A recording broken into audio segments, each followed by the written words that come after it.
அனைவருக்கும் அன்பு வணக்கங்கள். நான் உங்களின் சயின்ஸ் சரவணன். நம்ம ஃபர்ஸ்ட் பார்ட் வீடியோவில் என்ன பார்த்துருக்கோம் அப்படின்னு பார்த்தீங்கன்னா, 8வது புத்தகத்தில் இருக்கக்கூடிய அமிலம் காரம் உப்புகள் இந்த டாப்பிக்கில் ஏறக்குறைய ஒரு முக்கால்வாசி பாடம் பார்த்துட்டோம். இன்னைக்கு கொஞ்சம் இருந்துச்சு. ஸோ அதை பார்த்துட்டு அப்படியே 9ஆம் வகுப்பு பாடத்துக்கு கடந்து போகலாம். நடுநிலையாக்கல் வினை இதிலிருந்து பார்த்தீங்கன்னா நம்ம என்ன பண்ணோம் அப்படின்னு பார்த்தீங்கன்னா, நம்ம பாடம் நடத்த வேண்டியது இருக்குது. நடுநிலையாக்கல் வினைன்னா என்னது? ஆங்கிலத்தில் சொல்லப்போனால் நியூட்ரலைசேஷன் ரியாக்ஷன். நியூட்ரலைசேஷன் அப்படின்னு என்ன அப்படின்னா, ஒரு அமிலமும் ஒரு காரமும், நல்லா கேட்டுக்குங்க, ஒரு அமிலமும் காரமும் சேர்ந்து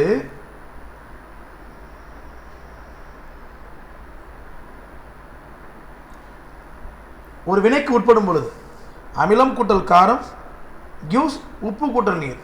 எப்போதெல்லாம் அமிலமும் காரமும் சேருதோ அப்போல்லாம் கிடைக்கிறது உப்பும் நீரும் கிடைக்கும். Acid react with base, it gives the salt and water. இதான் நடுநிலையாக்கல் வினை. இதை மட்டும் மைண்டில் வச்சுக்கோங்க போதும். அடுத்து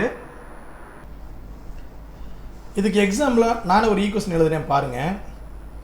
இப்போ அமிலம் அப்படின்றப்ப ஹைட்ரோகுளோரிக் ஆசிட் எடுத்துக்கங்க, இதை விட்டுருங்க. ஹைட்ரோகுளோரிக் ஆசிட் எடுத்துக்கங்க.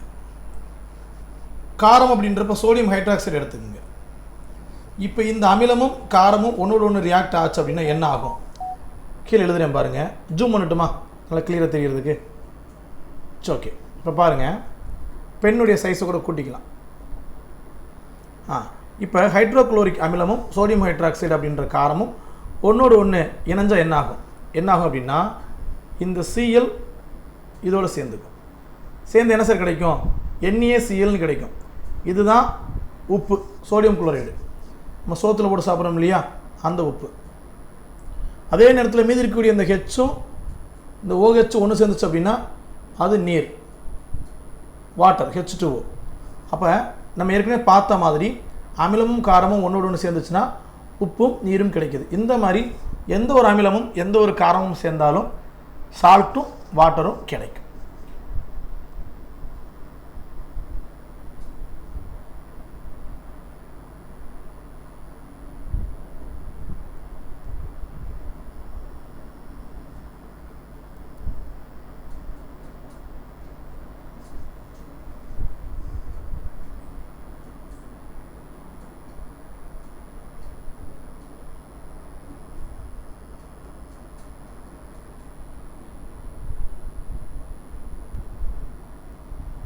பாருங்க, இது போக ஒரு 4 சால்ட் எப்படி உருவாதுன்னு கொடுத்துருக்காங்க.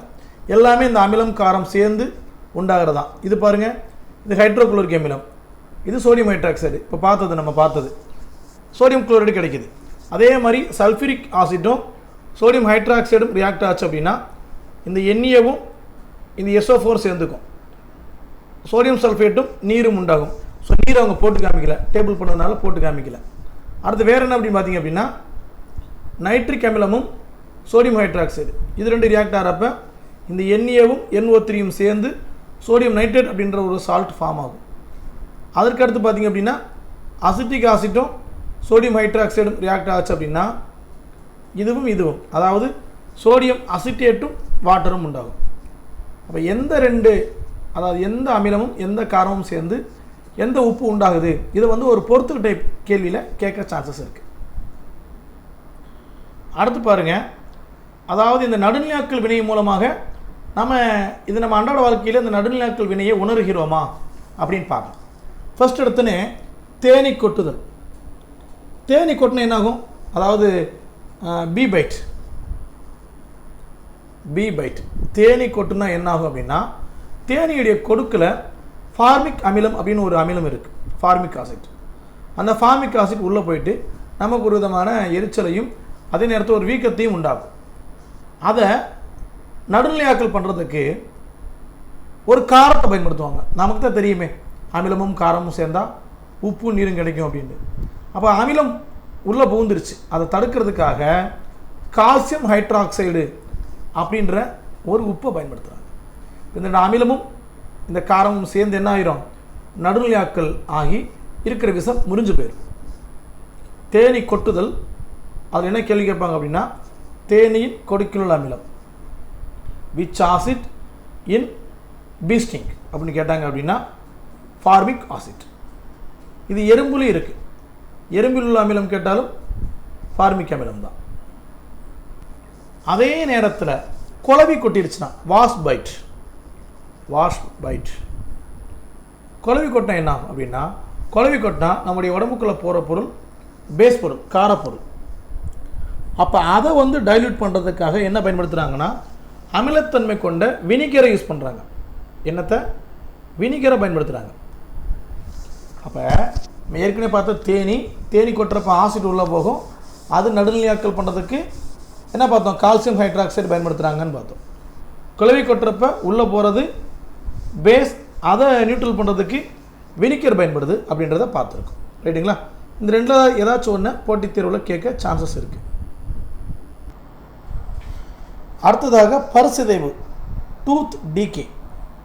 பற்சிதைவுக்கும் இந்த அமிலக்காரம் இந்த நிகழ்வுக்கும் சம்பந்தம் இருக்கான இருக்குது. அதாவது நம்முடைய வாய்ப்பகுதியில் அமிலமும் இருக்கும், காரமும் இருக்கும். ஃபார் எக்ஸாம்பிள், இப்போ இந்த பேராகிராஃபில் என்ன கொடுத்துருக்காங்கன்னு பாருங்கள். நம்ம சாப்பிட்ற ஃபுட் இருக்குது பார்த்தீங்களா, அது நம்முடைய வாயில் இருக்கக்கூடிய பாக்டீரியாஸோட ரியாக்ட் ஆகி ஆசிட்டை வந்து என்ன பண்ணிடும்னா ப்ரொடியூஸ் பண்ணிவிடும். அப்போ அது வந்து நம்முடைய டூத் டீகே, பற்சிதைவுக்கு காரணமாக அமைஞ்சிடும். அப்போ அதை தடுக்கணும் அப்படின்னா காலை மாலை 2 வேளைக்குமே பல் விளக்கணும். ஒரு வேளைக்கு விளக்காதவங்க இருந்தால் சிரமம், கண்டிப்பாக ஒரு வேளைக்காவது விளக்கிடணும், இல்லாட்டி கஷ்டம். ஸோ அந்த பற்சிதைவை தடுக்கணும் அப்படின்னா என்ன பண்ணணும் அப்படின்னா, கண்டிப்பாக என்ன பண்ணணும்னா 2 வேளை பல் விளக்கணும். பல் விளக்குவதற்கும் இந்த அமிலக்கார வினைக்கு என்ன சார் சம்மந்தம் அப்படின்னா, ஸோ அந்த பாக்டீரியாங்களுடைய செயல்பாட்டின் காரணமாக அமிலம் உருவாகியிருக்குல்லவா, அந்த அமிலத்தை நடுநிலையாக்கல் பண்ண நீங்கள் பயன்படுத்தக்கூடிய பேஸ்ட் இருக்குது பார்த்தீங்களா, அது காரம், அது பேஸ். அப்போ இந்த அமிலமும் காரமும், வாயில் இருக்கக்கூடிய அமிலமும் பேஸ்ட்டில் இருக்கக்கூடிய காரமும் இந்த ரெண்டு சேர்ந்தப்போ என்ன ஆகும் அப்படின்னா உப்பு நீரும் கிடைக்கும். நம்ம ஏற்கனவே பார்த்த பிரகாரம் சால்ட்டு வாட்டரும் கிடைக்கும். அந்த சால்ட்டு தான் நீங்கள் ப்ரெஷ் பண்ணோடனே உங்கள் வாயில் ஒயிட் கலரில் வரக்கூடியது, அது சால்ட்டு தான். அப்போ லிக்விட் எங்கே சார்?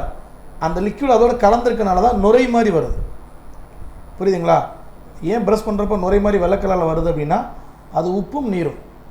அதனால தான் பார்த்தீங்கன்னா ஒரு விளம்பரத்தை சொல்லுவாங்க, உங்கள் பேஸ்ட்டில் உப்பு இருக்கா அப்படின்னு கேட்பாங்க. உண்மைதான், ஆசிட் பேஸும் சேர்ந்தால் என்ன கிடைக்கும்? சால்ட்டும் வாட்டரும் கிடைப்பது இயல்பு தான். அடுத்து அமிலத்தன்மை. இந்த அமிலத்தன்மையை பற்றி ரொம்ப முக்கியமான விஷயம் பார்க்கணும். என்னென்னு பார்த்தீங்க அப்படின்னா, நம்முடைய வயிற்றில் 3 வேளைக்குமே அமிலம் சுரந்து விடும். அந்த அமிலம் என்ன பண்ணும் அப்படின்னா, நம்ம சாப்பிட்ற சாப்பாடு உள்ளே போன உடனே அதை நல்லா நொதித்து நல்லா அதை கிரைண்ட் பண்ணி பீஸாக மாற்றி அதில் இருக்கக்கூடிய நியூட்ரிஷனை நம்முடைய குடல்கள் இன்டெஸ்டைன்ஸ் சக் பண்ணி எடுத்துக்கும். இப்போ நீங்கள் சாப்பிடல அப்படின்னா இந்த ஆசிட் செக்ரீட் ஆகுமா ஆகாது அப்படின்னா செக்ரீட் ஆகிடும். எந்த ஆசிட்டு? ஹைட்ரோகுளோரிக் ஆசிட் வந்து செக்ரீட் ஆகிடும். செக்ரீட் ஆனால் என்ன சார் ஆகும் அப்படின்னா, நீங்கள் உணவு சாப்பிடவில்லை எனில் அது உங்கள் குடல் பகுதியை அரிக்கும். அப்போ என்ன சார் ஆகும் அப்படின்னா குடற்புண் ஏற்படும். இதுக்கு பேர் தான் அல்சர். அப்போ வேறு வேலைக்கு சாப்பிடணும், சாப்பிட முடியாத சூழலாக இருந்துச்சுன்னா தண்ணியை குடிச்சிடணும். தண்ணியை குடிச்சிங்க அப்படின்னா அது உங்களுடைய உள்ளே இருக்கக்கூடிய அமிலத்தினுடைய வீரியத்தை, கான்சன்ட்ரேஷனாக இருக்கக்கூடிய ஆசிட்டை டைலூட்டாக மாற்றும். அப்போ கொஞ்சம் நேரம் தாக்கு பிடிக்கும். அதுக்குள்ளே எங்கேயாவது போய் என்ன பண்ணிடணும்? சாப்பிடணும். நமக்கு சோறு தான் முக்கியம். நமக்கு அடுத்து ஒரு டவுட் வரும். இப்போ நமக்கு வந்து அல்சர் வந்துடுச்சு, குடற்புண் வந்துடுச்சு அப்படின்னா இப்போ அமிலத்தன்மையாக தான் இருக்கும். அதை சரி பண்ணுறதுக்கு என்ன பண்ணுவாங்கன்னா, இந்த மாதிரி பேசஸ், அதாவது காரங்கள், இது magnesium hydroxide MgOH twice, aluminium hydroxide AlOH twice. இதெல்லாம் பார்த்தீங்க அப்படின்னா காரங்கள். அப்போ அதிகப்படியான ஆசிட்டை இந்த 2 காரங்கள் என்ன பண்ணும்? நடுநிலையாக்கல் பண்ணும். இந்த காரங்கள் தான் நீங்கள் அல்சர் டானிக்காக கேட்டிங்கன்னா இந்த வேதிப்பொருட்கள் கண்டிப்பாக அந்த டானிக்கில் இருக்கும், அந்த சிரப்பில் இருக்கும். அடுத்து வேளாண்மை. வேளாண்மை என்ற தலைப்புக்கும் அமிலக்காரத்துக்கு என்ன சம்மந்தம் அப்படின்னா, மண்ணுக்கும் ஒரு குறிப்பிட்ட அமிலக்காரத்தன்மை உண்டு. பார்த்திங்கன்னா மண் பரிசோதனை பண்ணுவாங்க, கேள்விப்பட்டிருப்பீங்க. இப்போ அதிகமான அமிலத்தன்மை இருக்கக்கூடிய மண் தாவர வளர்ச்சிக்கு ஏற்றதா அப்படின்னா இல்லை. அப்போ என்ன பண்ணும் அப்படின்னா, பேஸ் இருக்க பொருட்களை அந்த மண்ணில் கொடுத்து மக்க செய்து நியூட்ரலைசேஷன் பண்ணணும். அதுக்காக என்ன பண்ணுவாங்கன்னா விவசாயிகள் சுண்ணாம்பு கற்கள், சாதாரண சுண்ணாம்பு CaO கால்சியம் ஆக்சைடு, சுண்ணாம்பு கற்கள் என்பது CaCO3, இதை கால்சியம் கார்பனேட் அப்படின்வாங்க, மார்பிள்ஸ் அப்படின்வாங்க. ரைட்டுங்களா? இப்போ இது அப்புறம் மரக்கட்டையை போட்டு எரிக்கிறது நீங்களே பார்த்துருப்பீங்க. விவசாயம் பண்ணி அதை எடுக்காமல், ஈல்டு எடுக்காமல் அப்படியே எரிச்சு விடுவாங்க. அப்போ என்ன ஆகுனா சாம்பல் விழுகிறப்ப அந்த அமிலத்தன்மை என்ன ஆகுனா நடுநிலையாக்கல் ஆகும். அதில் விவசாயம் பண்ணுவாங்க. புரியுங்களா? அதிகமான அமிலத்தன்மை கொண்ட மண்ணில் எந்த ஒரு விவசாயமும் செய்ய இயலாது. அடுத்த தலைப்பு இண்டஸ்ட்ரீஸ், தொழில்துறை. தொழிற்சாலையிலிருந்து வெளியேறக்கூடிய கழிவுகளில், அதாவது இண்டஸ்ட்ரியிலேருந்து வெளியே போகின்ற எஃப்ளூயன்ஸ், அந்த எஃப்ளூயன்ஸில் பார்த்தீங்கன்னா என்ன இருக்கா, சல்ஃபூரிக் ஆசிட் இருந்ததான். சல்ஃபூரிக் ஆசிட் என்பது H2SO4, கந்தக அமிலம், வேதிப்பொருட்களின் அரசன் என அழைக்கப்படுகின்ற கந்தக அமிலம். இந்த சல்ஃபூரிக் அமிலம் எங்கே இருக்குன்னா இண்டஸ்ட்ரியலில் இருக்குமா. அப்போ அது ரிவர், அப்புறம் நீரோடை, இதிலெல்லாம் உள்ளே வந்துச்சுன்னா என்ன ஆகும் அப்படின்னா நீர்நிலையோட கலந்து மிகப்பெரிய பாதிப்புகளை உண்டாக்கும். இதில் ரிவர்லேயும் ஸ்ட்ரீம்லேயும். அடுத்து பார்த்திங்க அப்படின்னா மின் உற்பத்தி நிலையங்கள், பவர் ஸ்டேஷன், அதில் மின்சாரம் தயாரிக்கிறதுக்கு நிறைய என்ன பண்ணுவாங்க, நிலக்கரி, கோல் பயன்படுத்துவாங்க. அப்புறம் புதைப்படிவ எரிபொருட்கள், ஃபோசில் ஃபியூவல்ஸ், இதெல்லாம் பயன்படுத்துவாங்க. அப்போ அதெல்லாம் எரியிறப்ப என்ன ஆகும் அப்படின்னா சல்ஃபர் டை ஆக்சைடு SO2 வந்து ரிலீஸ் ஆகும். அப்போ என்ன சார் ஆகும், அந்த SO2 ரிலீஸ் ஆச்சு அப்படின்னா இந்த சல்ஃபர் கேஸ் எப்படி அப்படின்னு பார்த்தீங்கன்னா இட் ஹேஸ் ஹை அசிடிட்டி, அதாவது அதிக அமிலத்தன்மை கொண்டது. அப்போ அதை நியூட்ரல் பண்ணுறதுக்கு சுண்ணாம்பு தூளையும் சுண்ணாம்பு கல்லையும் பயன்படுத்தி நடுநிலையாக்கல் பண்ணுவாங்க. எதை லைம் ஸ்டோனையும் லைம் பவுடர், சுண்ணாம்பு பவுடர், இது ரெண்டையும் பயன்படுத்தி என்ன பண்ணுவாங்க அப்படின்னா அதை நியூட்ரல் பண்ணுவாங்க. இதனால் என்ன ஆகும் அப்படின்னா ஏர் பொல்யூஷனை ஸ்டாப் பண்ண முடியும், காற்று மாசுபாடு குறைக்கலாம். அடுத்த தலைப்பு இண்டிகேட்டர், நிறங்காட்டி. நிறங்காட்டின்னு என்ன அப்படின்னா ஒரு பொருள் காரமாக அமிலமானு கண்டுபிடிக்கிறதுக்கு ஒரு கலரை பயன்படுத்துறது. உணவுப் பொருள் எடுக்கிறாங்கன்னா அதில் அமிலத்தன்மை கொண்ட பொருளை மேலே அப்ளை பண்ண உடனே ஒரு கலருக்கு மாறும், காரத்தன்மை கொண்ட பொருளை அப்ளை பண்ண உடனே அப்போ ஒரு கலருக்கு மாறும். ஸோ அந்த கலரை வச்சு அதை ஆசிட்டாக பேஸான்னு கண்டுபிடிக்கக்கூடிய விஷயந்தான் நிறங்காட்டி, indicator. It classified into the 2 types, அதாவது indicators classified into the 2 types. What are they? First one is the இயற்கை நிறங்காட்டி, நேச்சுரல் இண்டிகேட்டர். இன்னொன்று பார்த்திங்க அப்படின்னா ஆர்டிஃபிஷியல் இண்டிகேட்டர் 2 இருக்குது. இதில் இயற்கை நிறங்காட்டியாக எது பயன்படுது அப்படின்னா நம்ம ஆல்ரெடி பார்த்த லிட்மஸ் பேப்பர், நான் ஆல்ரெடி சொன்னேன் பார்த்தீங்களா உங்களுக்கு, லைக்கன் அப்படின்ற ஃபங்கஸ்லேருந்து எடுத்து தயாரிக்கக்கூடிய பேப்பர். அதேமாதிரி மஞ்சள் சாறு, நம்முடைய நார்மலாக பயன்படுத்த முடியாத மஞ்சள் சாறு, டர்மரிக் ஜூஸ், அதுவும் பார்த்திங்கன்னா இயற்கை நிறங்காட்டி தான். செம்பருத்தி பூ, பீட்ரூட் சாறு, இவை அனைத்தும் இயற்கை நிறங்காட்டிகளே. இப்போ நான் எதை சொல்லியிருக்கேன், லிட்மஸ், டர்மரிக் ஜூஸ், அப்புறம் China rose petals.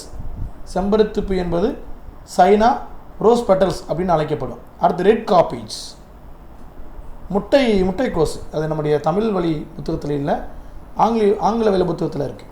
காப்பேஜ், grape juice, நம்முடைய திராட்சை ரசம், பீட்ரூட் ஜூஸ், இது எல்லாமே பார்த்திங்க அப்படின்னா இண்டிகேட்டர்ஸ் தான்.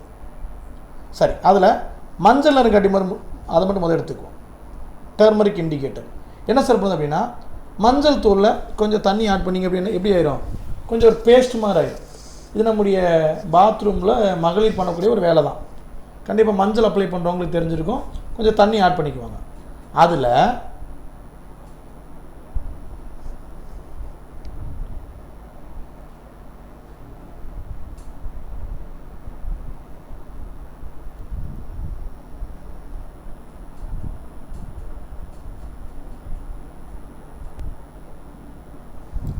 மன்னிக்கும், அதில் இப்போ நம்ம வந்து ஒரு அமிலத்தன்மை கொண்ட ஒரு பொருளை எடுத்து, அதில் அமிலத்தன்மை நமக்கு தெரியுது. இப்போ நம்ம ஆப்போசிட் ஒரு நண்பர்கிட்ட கொடுத்து நீங்கள் இது அமிலமாக காரமாக கண்டுபிடிங்க அப்படின்னா அவர்கிட்ட அந்த டர்மரிக் ஜூஸ் இருந்துச்சுன்னா என்ன பண்ணுவார்னா அதை எடுத்து அதில் ஒரு ஸ்பூன் எடுத்து அதில் உள்ள விடுவார், இந்த படம் மாதிரி விட்ட உடனே நிறமாற்றம் இல்லை அப்படின்னா கலர் சேஞ்ச் ஆகலை அப்படின்னா அது வந்து என்ன அப்படின்னு பார்த்தீங்கன்னா ஆசிட். கலர் சேஞ்ச் ஆகுது, முக்கியமாக எந்த கலருக்கு மாறுது அப்படின்னா ரெட் கலருக்கு மாறுது அப்படின்னா நீங்கள் எடுத்துக்கிட்டது வந்து ஆசிட் இல்லை பேஸ்னு அர்த்தம். அந்த கலர் ரொம்ப இம்பார்ட்டன்ட். அதாவது மஞ்சள் தூள் அமிலத்தில் எந்த ஒரு நிறத்தை காட்டாது, நோ சேஞ்ச் கலர். பட் பேஸில் எப்படி என்ன கலருக்கு மாறுது, ரெட் கலருக்கு மாறுது. ஓகேங்களா? இப்போ மஞ்சள் சாரை பயன்படுத்தின மாதிரியே செம்பருத்தி பூவையும் பயன்படுத்தலாம். இந்த படத்தில் பார்க்குற மாதிரி ஒரு செம்பருத்தி இதழை எடுத்து ஒரு தண்ணியில் போட்டு வச்சிங்கன்னா ஒரு பிங்க் கலருக்கு மாறி நிற்கும். இப்போ நீங்கள் ஆசிட்டை தூக்கி அதில் ஊற்றுனீங்கன்னா, அதை ஆசிட் இருக்கக்கூடிய பொருளை தூக்கி ஊற்றுனீங்க அப்படின்னா பிங்க் கலர்லேயே இருக்கும். இதே இது நீங்கள் பேஸ் இருக்கக்கூடிய இதில் நீங்கள் ஊற்றுனீங்க அப்படின்னா, அதாவது நீங்கள் பேஸ் இருக்க பொருள் அதில் ஆட் பண்ணிங்க அப்படின்னா என்ன கலர் சேஞ்ச் ஆகும்னா it colour change in to the green. பேஸில் ஆசிட்டில் அதே பிங்க் கலர், பேஸில் க்ரீன் கலர் மாறுச்சு அப்படின்னா இது அமிலம் காரம்னு என்ன பண்ணிடலாம், கண்டுபிடிச்சிக்கலாம். அடுத்ததாக மேலே பாருங்களேன், ஒரு செயல்பாடு 4ன்னு ஒன்று கொடுத்துருக்காங்க, ஆக்டிவிட்டி 4ன்னு.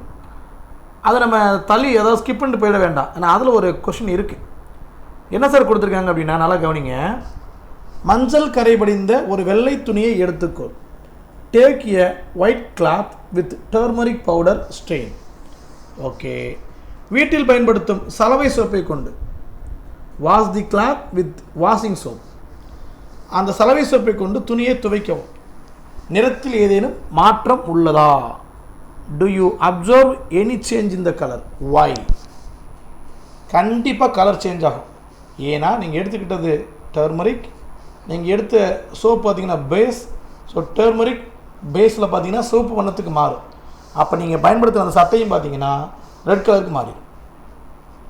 ஏன் அப்படின்னா அதுக்கு என்ன காரணம், டர்மரிக் பவுடர் பேஸில் வந்து ரெட் கலரை காட்டும். ஏன்னா அது ஒரு இண்டிகேட்டர். இதிலிருந்து கூட போட்டித் தேர்வுக்கான வினா கேட்கப்படலாம். இதே போல தான் பீட்ரூட் ஜூஸ் இதே மாதிரி தான்.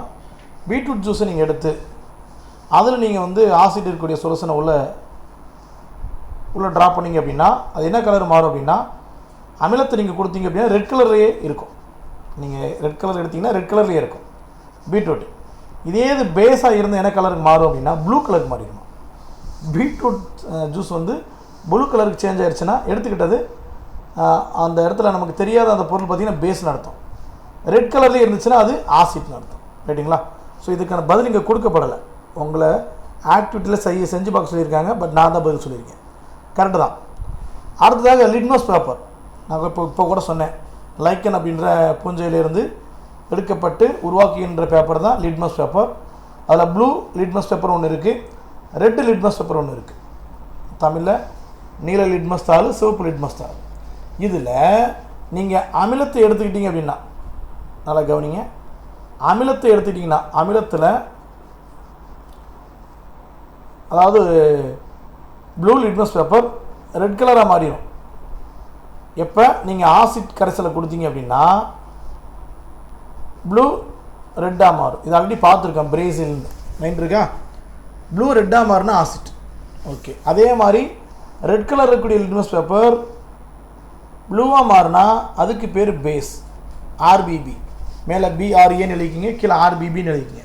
பிஆர்ஏன்னு என்னது, ப்ளூ ரெட்டாக மாறிச்சுன்னா ஆசிட், ரெட்டு ப்ளூவாக மாறிச்சுன்னா பேஸ். ஸோ நீல கலர் சிவப்பு வண்ணமாய் மாறினால் அமிலம், சிவப்பு வண்ணம் நீல வண்ணமாய் மாறினால் காரம். கேட்பாங்கப்பா, நோட் பண்ணிக்கோங்க. இங்கே ஒரு அட்டவணையை கொடுத்துருக்காங்க பாருங்கள், ஆக்டிவிட்டி 5. கரைசலின் தன்மையை கண்டறிங்க. அதெல்லாம் நமக்கு தேவையில்லை, இதை மட்டும் பாருங்கள். மாதிரி கரைசல் எலுமிச்சை சாறு லெமன் ஜூஸ், வினிகர் சுண்ணாம்பு நீர் லைம் வாட்டர், குளியல் சோப்பு கரைசல் அதாவது நம்ம குளிக்கின்ற பாத்திங் சோப்புடைய சொல்யூஷன். வேறு என்னென்னு பார்த்தீங்கன்னா ஆரஞ்சு ஜூஸ். இதெல்லாம் எடுத்துக்கிட்டு எலுமிச்சை சாறு சோப்பு லிட்மஸ் தாளை என்ன பண்ணுன்னு கேட்குறாங்க. அதாவது நம்ம என்ன பார்த்தோம், ப்ளூ லிட்மஸ் பேப்பர் ரெட்டாக மாறிச்சு அப்படின்னா ஆசிட் பார்த்தோம். பட் இங்கே சோப்பு லிட்மஸ் தாள்னு கொடுத்துருக்காங்க. அப்போ அதில் எந்த ஒரு மாற்றத்தையும் உண்டாக்காது, அது அப்போ அப்படியே தான் இருக்கும். அதே நேரத்தில் ப்ளூ பேப்பரை ரெட் கலராக மாறும், இங்கே மாற்றும், அது இங்கே அமிலம் இருக்கிறதாக அர்த்தம். வினிகர் ஆசிட் தான். அப்போ அதுவும் பார்த்திங்க அப்படின்னா ப்ளூ லிட்மஸ் பேப்பரை என்ன கலருக்கு மாற்றும், ரெட் கலருக்கு மாற்றும். ரைட்டுங்களா? அதாவது சிவப்பு நீல லிட்மஸ் தாளை சிவப்பு நிறத்திற்கு மாற்றினால் அமிலம். என்ன கேட்குறாங்க மேலே? லிட்மஸ் காகிதத்தில் நிறமாற்றம் தான் சொல்லியிருக்காங்க. சோப்பு நம்ம லைட்டை மாற்றிடுங்க. எப்படி போடணும் அப்படின்னா, எலுமிச்சை சாறில் லிட்மஸ் காகிதத்தில் மாற்றம் சோப்பாக தான் மாறும், புளுவாக மாறாது. ஏன்னா அது புளுவாக தானே இருக்குது. அடுத்து பார்த்தீங்கன்னா அதே லிட்மஸ் பேப்பர் இதில் பார்த்தீங்கன்னா வினிகர்லேயும் சிவப்பு கலருக்கு மாறும், ப்ளூ கலருக்கு மாறாது. அப்போ சுருக்கமாக இந்த பார்த்துக்குங்க. இதில் என்ன சொல்லியிருக்கோம்? பிரேசில் சொல்லியிருந்தோம். அதாவது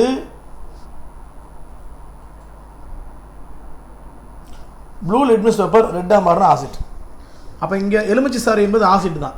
அப்போ அது என்ன பண்ணும் அப்படின்னா ப்ளூ லிட்மஸ் தாளை ரெட்டாக மாற்றும். வினிகர் ப்ளூ லிட்மஸ் பேப்பரை ரெட்டாக மாற்றும். சுண்ணாம்பு நீர் அப்படின்னா பேஸ். அப்போ அதை என்ன பண்ணும் அப்படின்னா சிவப்பு லிட்மஸ் தாளை ப்ளூவாக மாற்றும். ஆர்பிபி. அப்போ இங்கே அடிக்க முடிக்கும். குளியல் சோப்பு கரைசல் அதுவும் பேஸ் தான். அப்போ அதுக்கு அதே பதில், ரெட்டு ப்ளூவாக மாறிச்சுன்னா பேஸ். ஆரஞ்சு சாறு, ஆரஞ்சு ஜூஸ் அது வந்து அமிலம். அப்போ இங்கே டிக் அடிக்கணும். ஏன்னா ஆரஞ்சு சாறு என்பது அமிலம். அது என்ன அமிலம்ன்றதை நம்ம 9th வரப்போ பார்க்கலாம். ஓகே, இதுதான் நிறங்காட்டிகள். இவ்வளோ தான் நேச்சுரல் இண்டிகேட்டர். இதே மாதிரி செயற்கை நிறங்காட்டிகளை பார்ப்போம். அடுத்த தலைப்பு செயற்கை நிறங்காட்டிகள், ஆர்டிஃபிஷியல் இண்டிகேட்டர்ஸ். இது ஆர்டிஃபிஷியல் இண்டிகேட்டராக இந்த புக்கில் பார்த்தீங்கன்னா ஒரு 2 விஷயம் மட்டும் கொடுத்துருக்காங்க. எது? ஒன்று ஃபீனாப்தோலின், இன்னொன்று மெத்தில் ஆரஞ்சு. இந்த ஃபீனாப்தோலின் ஸ்பெல்லிங் கொஞ்சம் பார்த்துங்கப்பா, ஏன்னா கொஞ்சம் குழப்பற மாதிரி தான் ஸ்பெல்லிங் இருக்கும். ஃபினோப்திலின். ஃபினோப்திலின்னா என்னென்னு பார்த்தீங்கன்னா ஸ்பெல்லிங்கை பார்த்துங்க. PHENOLBDHALEIN.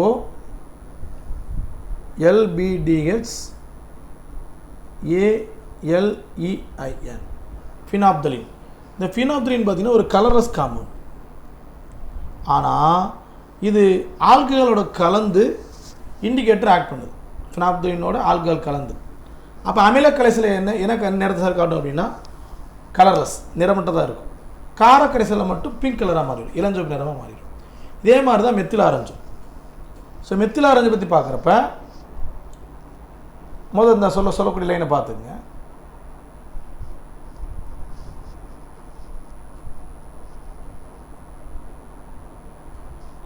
அதாவது சூடான நீரில் திடநிலையில் உள்ள மெத்தில் ஆரஞ்சு கரைக்கப்பட்டு வடிகட்டி நிறங்காட்டியாக பயன்படுத்தப்படுகிறது.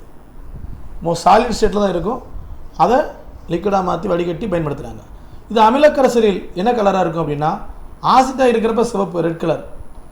பேஸ் சொல்யூஷனாக இருக்கிறப்ப எல்லோ, மஞ்சள் கலர். ஸோ அது கேட்க வாய்ப்பு இருக்குது. அவங்க செயற்கை நிறங்காட்டில் 2 தான் கொடுத்துருக்காங்க, போதும். 9th வகுப்பில் நிறையா டீட்டெயிலாக படிப்போம். அடுத்து நிறங்காட்டிகளின் நிறமாற்றங்கள் பார்த்து எல்லாத்தையும் தொகுத்து கொடுத்துருக்காங்க.